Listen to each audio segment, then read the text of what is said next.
네, 오늘 말씀은요, 나와 있죠? 같이 교독해서 읽어볼게요. 마태복음 9장 35절에서 36절 10에서 1절까지의 말씀을 읽어보겠습니다. 예수께서 모든 도시와 마을에 두루 다니다 그들의 회당에서 가르치시며 천국 복음을 전파하시며 모든 병과 모든 약한 것을 고치시니라. 그들을 보시고 불쌍히 여기시니 이는 그들이 목자 없는 양과 같이 고생하며 지침하니라. 이에 제자들에게 이르시되 추수할 것은 많되 일꾼이 적으니 그러므로 추수하는 주인에게 청하여 추수할 일꾼들을 보내주소서 하라 하시니라. 다 같이 읽겠습니다. 예수께서 그의 12제자를 부르사 더러운 귀신을 쫓아내며 모든 병과 모든 약한 것을 고치는 권능을 주시니라. 아멘. 모든 제자들은 사실 스승님을 능가하고 싶은 마음이 늘 있어요. 잘 되고 싶은 마음이 있잖아요. 어떤 사람을 따를 때 그 사람과 같아지거나 혹은 그 사람보다 조금 더 나아지려는 마음으로 우리가 쫓아가죠. 스승도 마찬가지잖아요. 여러분들을 가르칠 때 나보다 더 나은 사람 혹은 나와 같은 사람, 이런 정도의 길을 걷는 사람으로 가르치기 위해서 이끄는 사람이에요. 그러니까 스승과 제자라는 관계는 단순히 우리가 여러분 이 학교를 다닐 때는 여러분들의 가장 머릿속에 있는 목적이 뭐예요? 입시잖아요. 대학 가는 거. 예를 들어서 비전, 앞으로 뭘 할 것인가를 결정하는 게 가장 주안점일지도 몰라요. 그래서 좋은 스승이라 함은 어쩌면 우리 이제 이 학교를 다닐 때는 좋은 대학을 가게 해주는, 나에게 내 실력을 이끌어주는 그런 분일지도 몰라요. 그런데 목사님 같은 경우는 지금까지 삶을 살아오면서 많이 느끼는 게 뭐냐면 내 인생을 바꾼 선생님들이 있어요. 그 선생님들은 내 안에 있는 실력을 끄집어 내준 것도 계시겠지만 가장 중요했던 건 뭐냐면 내가 가장 삶에서 복잡하고 어려운 순간들마다 나에게 살아갈 어떤 가치관이나 방향성이나 내가 앞으로 어떤 사람이 되어야겠다라는 생각을 심어준 분들이었어요. 그런 스승들 때문에 제 인생이 조금씩 좀 더 나은 삶을 살아가겠다라는 결단 속에서 변화를 겪었던 것 같아요. 오늘 예수님의 이야기를 한번 우리가 보자고요. 우리가 이렇게 목적에 의한 스승과 제자의 관계가 아니라 정말 하나님께서 우리를 스승과 제자의 관계로 끈끈이 묶어주는 걸 집중해 보자는 거예요. 예수님께서는 오늘 제자들을 끌고 가시거든요. 근데 그 제자들은 예수님의 권유에 의해서 출발했어요. 나를 따르라. 나를 따르라 했을 때 그들이 예수님을 따라가거나 혹은 내가 일이 있어서 못 따라가겠다, 여러 부류들이 있었거든요. 그 중에 예수님을 따라가는 제자들이에요. 그들의 선택은 강제도 아니고요, 끌려가는 것도 아니고 그들의 선택에 있었어요. 그렇게 예수님의 길을 쫓아가는 사람들이 있었는데 이 사람들 중에는 또 누가 있었냐면 군중과 무리들이 있었어요. 지금 예수님은 굉장한 인기를 가지고 있는 거거든요. 수많은 사람들이 예수님의 능력과 가르침에 계속 놀라면서 무리들이 점점 늘어나고 있단 말이에요. 근데 오늘 예수님이 여러분 같으면 이 정도 성공을 했어. 예수님처럼. 그 당시에 예루살렘과 이스라엘 지경에 예수님의 나타나기만 하는 사람들이 몇만 명이 모인다고 생각해봐. 이런 기분이 어떨 것 같아요? 여러분의 심정은. 이제 성공했네? 끝났네? 이런 생각 안 들겠어요? 그죠? 근데 예수님의 모습을 한번 보면 어떤 게 있냐면 예수님이 수많은 군중과 무리들 속에서 이렇게 가르칠 때마다 어떤 사람들이 오냐 하면 병들거나 유약하고 연약한 사람들이 모여들었대요. 이런 인기가 이렇게 한참 오르고 있을 때 한 사람 한 사람의 아픔을 직접 여러분들이 고쳐주고 이야기해주고 하다 보면 수많은 무리들을 다 챙길 수가 있어요, 없어요? 당연히 상식적으로 없죠. 이게 효율적이에요, 효율적이지 않아요? 효율적이지 않아요. 인기가 많으면 인기를 관리하는 것이 중요하지, 인기 속에 있는 약하고 힘든 사람들을 돌보는 게 더 효율적이지 않단 말이에요. 근데 오늘 예수님은 어떻게 반응을 하시냐면 그들을 보고 이런 마음을 가지세요.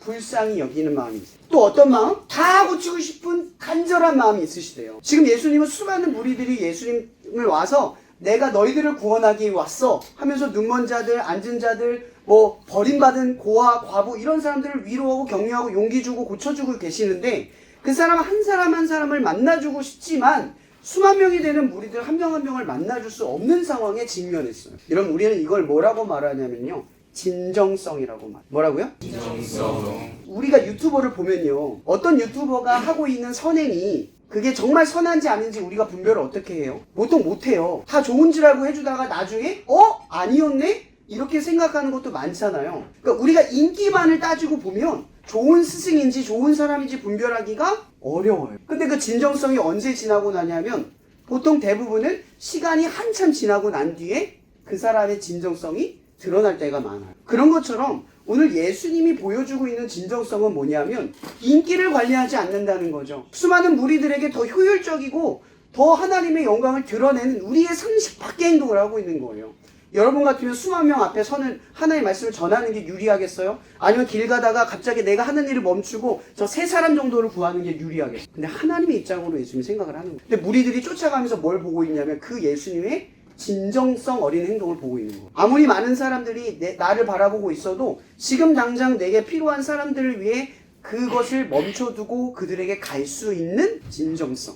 이게 예수님이 지금 사람들에게 보여주고 있는 모습이라는 거죠. 그런데 중요한 건요, 오늘 말씀에 제가 읽었던 그 1장 있죠. 36장 1장의 말씀 뭐냐면 그들에게 고치는 권능을 주시고 그들을 제자로 보내셨대요. 그러니까 그들은 제자이면서 앞으로 예수님을 대신할 스승이 되는 거예요. 그들을 보냈어요. 권능을 주시고 보냈대요. 이 예수님이 지금 어떤 모습으로 그들을 불렀는지를 한번 보는 거예요. 어떤 사람들이 제자가 될까? 그래서 제목이 제자예요. 오늘 말씀을 전하고 싶은 게 누가 예수님의 제자라는 거죠. 첫 번째 제자의 모습은요, 긍휼함이 동력이 돼야 된다. 이 얘기는 뭐냐면 예수님은요 그들을 불쌍히 여기는 마음 때문에 쉬지를 못했어요. 그들을 바라보는 마음 때문에 애가 탔어요. 늘 그런 마음이 그 예수님의 무릎을, 그 발걸음을 늘 재촉하고 그 시간을 아낌없이 사용하도록 만들었다는 거죠. 이런 제자가 되는 첫 번째는요 이거예요. 한 영혼이 긍휼히 여겨지는 마음. 저 친구가 불쌍히 여겨지는 마음. 이건 동정하는 게 아니에요. 그의 아픔에 깊이 공감하면서 내가 그의 아픔에 어떤 일을 해줘야 할까라는 실질적인 사랑을 의미하는 거죠. 그러니까 첫 번째 예수님의 제자는요 뭐가 필요하냐면 동력이 있어야 돼요. 그 동력은 뭐다? 그 동력은 바로 긍휼함. 한 영혼에 대한 긍휼함. 내가 가장 중요하고 힘든 그런 일이 있어도 그 영혼의 아픔에 내가 멈춰 설 수 있는 동력이 있어야 한다. 이게 제자의 첫 번째예요. 그럼 두 번째는 뭘까요? 연약함에 부름받는다는 거죠. 제자는 연약함 속에 부름받는다. 오늘 예수님께서 권능을 준 그 제자들은요 실제로 시간이 지난 뒤에 권능을 못 써요. 왜 못 쓰는 줄 아세요? 기도하지 않았기 때문에. 그 능력 예수님께로부터 나온 걸 아무도 몰랐어요. 실제로 제자들은 어떻습니까? 권능을 받았지만 예수님이 십자가 매달 죽으셨을 때 어떻게 했어요? 도망갔어요. 이 제자들은 언제 부름받았죠? 부족했을 때 부름받았어요. 도망칠 수도 있어요. 예수님이 그런 제자를 불렀다는 거예요. 그래서 우리가 하나님 저 부족해요. 전 안 돼요. 이런 말을 할 수가 없어요. 그럴 줄 알고 불렀다는 거죠. 왠지 아세요? 사도 바울이 복음을 전할 때 그 사도 바울이 기도했던 게 하나가 있었어요. 뭔지 아세요? 육체의 가시 하나를 없애달라는 거였어요. 그게 성경에 뭐라고는 기록이 되진 않지만 바울은 분명히 생각했을 거예요. 복음을 전할 때 가장 필요 없는 거, 불필요한 거. 예를 들어 간질이라고 쳐봅시다. 복음을 전하고 있는데 갑자기 간질로 쓰러졌어요. 바울이. 그럼 사람들이 뭐라고 생각하겠어요? 야, 하나님 믿는 사람이 저렇게? 하나님 믿는데 저것도 안 고쳐줘? 그런 하나님의 영광을 못 드러낼 거라고 생각할 거 아니에요. 그죠? 근데 하나님께서 그의 가시를 뭐라고 이야기하냐면 그 은혜가 너한테 충분하다. 이게 무슨 뜻인 줄 아세요? 우리가 볼 땐 부족하다고 여기는 게 하나님 보시기에 충분한 거예요. 왜? 그 부족함이 하나님의 영광을 드러내니까. 이런 부족한 사람이 제자로서 부름받으면요 모든 사람들이 생각할 수가 있는 게 있어요. 나도 부름받을 수 있다. 근데 너무 잘난 사람이 부름받으면 어때요? 여러분 하나님 그런 사람 안 불러요. 두 번째 조건은 뭐냐면 연약함에 부름받을 수 있는 사람. 난 부족해요. 하지만 하나님이 날 불렀어요. 여기에 반응할 수 있는 사람이에요. 세 번째는 뭐냐면요 부족함에도 불구하고 기꺼이 나아갈 수 있는가. 그리고 목사님은 이 사역을 처음 시작했을 때 많은 것들이 염려가 됐어요.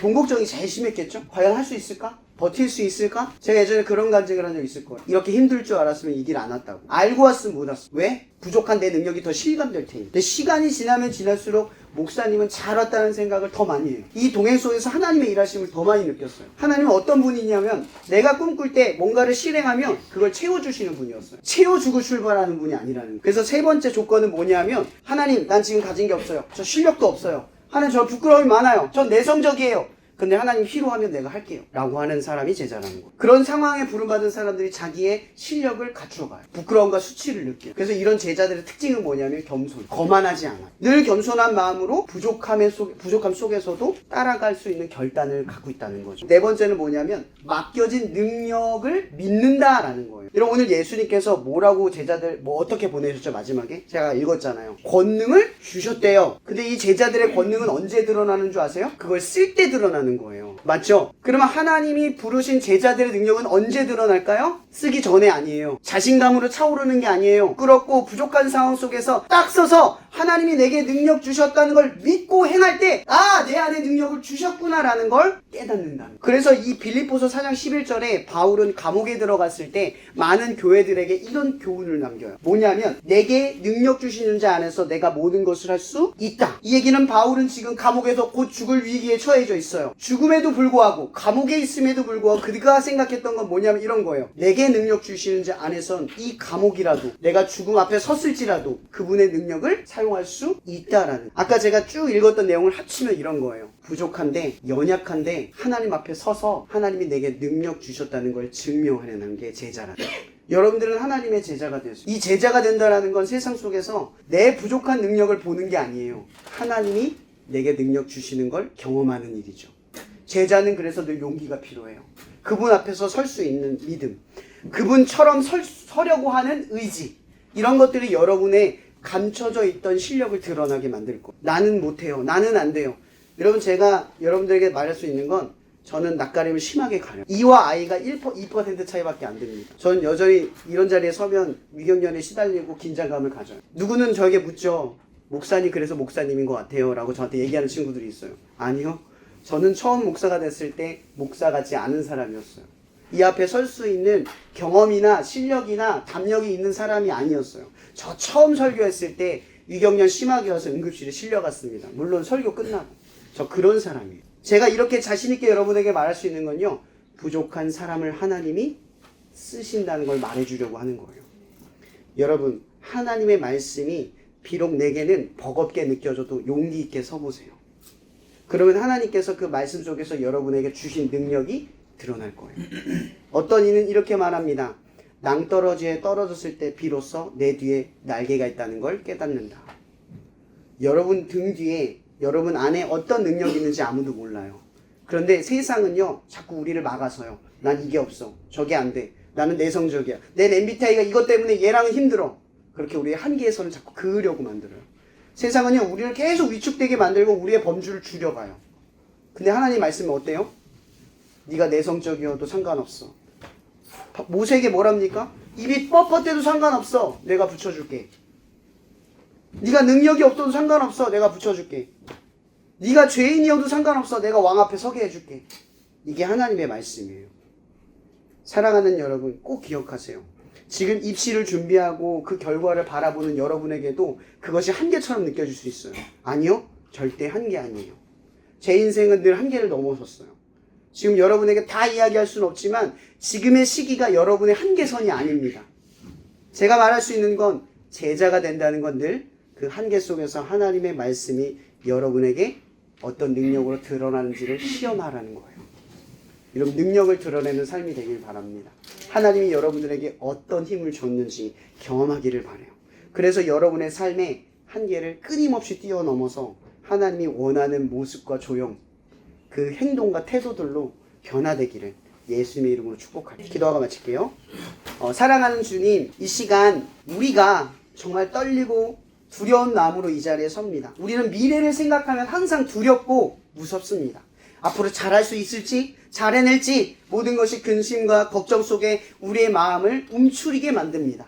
그러나 주님께서 우리에게 보여주신 이 한 가지 사건을 우리는 깨닫습니다. 한 영혼을 향한 그 긍휼함을 우리 가운데 부어주셔서 내가 그 영혼을 감당할 힘은 없지만 말씀대로 내가 결단하여 서서 내 부족한 능력이 하나님으로부터 증명되는 그 역사를 우리가 경험하기를 원합니다. 이 학교라는 이 부르심의 자리 속에서 우리 친구들이 제자가 되게 하여 주시옵소서. 예수님의 신실한 제자가 되어서 하나님의 숨겨져 있는 능력이 그 제자들을 통해 드러나고 증명될 수 있는 것처럼 우리 친구들이 이 입시의 결과를 아버지 하나님께 영광을 드릴 뿐만 아니라 그 결과와 상관없이 그 한계를 넘어서서 하나님께 영광 드릴 수 있는 삶이 되어갈 수 있도록 이 시간뿐만 아니라 앞으로의 시간까지도 하나님께서 책임져 주시기를 간절히 바랍니다.